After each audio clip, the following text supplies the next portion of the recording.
Aku bukan bio, aku kan bio, aku jenjel lah kan sudah mau nak kan bio bagi mahuta, aku ibu mau yang kompang kau dan fu dan nupa ngak dan fu ibu kuali ibu tahu ibu macam je nupa ngak dan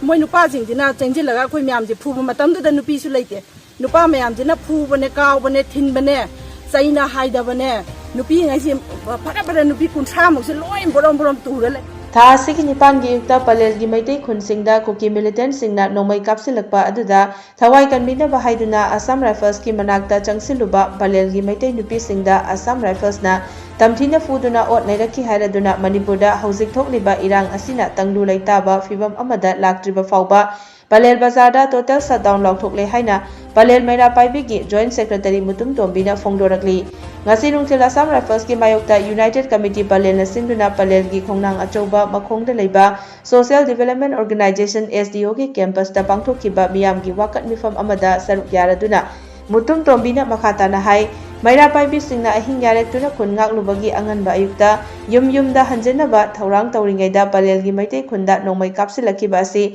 yamna laibak thibani praja miyamdi karimata khangjabasu natte haiki nongmai kapagi makhol adu tabadagi yumda changlabasu chenfam leitabanina Assam Rifles da kanbiu haina changjarubani adubu kanbibagi mahutta Assam Rifles na tamthina minungsi leitana puraki Palelgi maitai miyambu Kanbinaba atopa khundagi lakpa miyamsu Assam Rifles na thingduna changhankide miyamga Assam Rifles ka saunakhibasu leite asumna otpi naibirakani khanglamlabadi makhoida changlamloi hairaduna miyambu kanbibagi mahutta miyamna onsenduna fuba jaiba tawriba makhoi asi mafam asida thamba sungpam pamdre hairaduna irang asina hanagi fibamda hanjilaktriba fauba Palel Bazar shutdown taunaba warep nare haiki ayu anganbada thokiba si khwaidagi laibak thibane akhoi kaimta khangjaba nate akhoi parja mayam se dom yarek ya phaina ba loraga akhoi yumda hanjelaje na tawnari ngai marak sida khangongdana makhol ama tarakpadagi akhoi je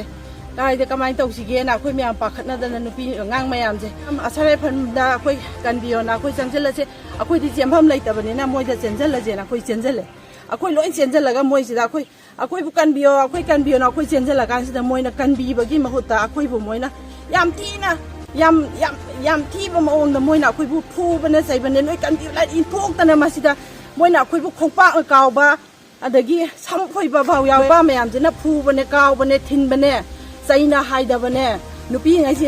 phara nupi kunthra mok se loi borom tura leire akhoi di mi yam leijaba sunate akhoi ji upai leitadana akhoi ji ngawra leire ado asomdagi khun pangba akhoi gi khulona ba laikai de leiba mi singchina akhoi sumai tawre tabada changna bhona ba sida moina mo mayam thingjilaga thachilaga akhoi mi kanamta su changhandre akhoi ju yam thiba maongna miot minai moina yam thina chathagi budo sumai tawa Manipur gi lojing noya ayamada irang thokthaba mafam leisalaktre si mayam jida akhoi Palen da thokhiba sumaina kanagi lamda thoi haba akhoi tadri uju ugide na direct kapsala moina kapsalaga ne akhoi na mi siri je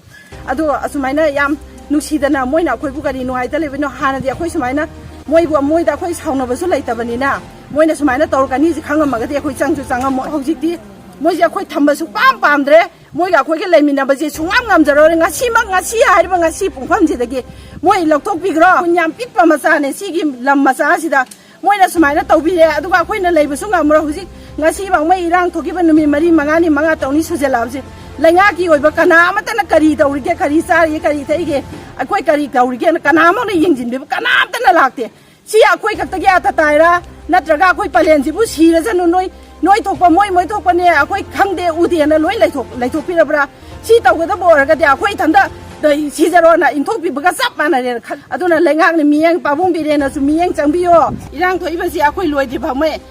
Palen Bazar shutdown tawgani akhoi Maira Paibi ne warep launa jare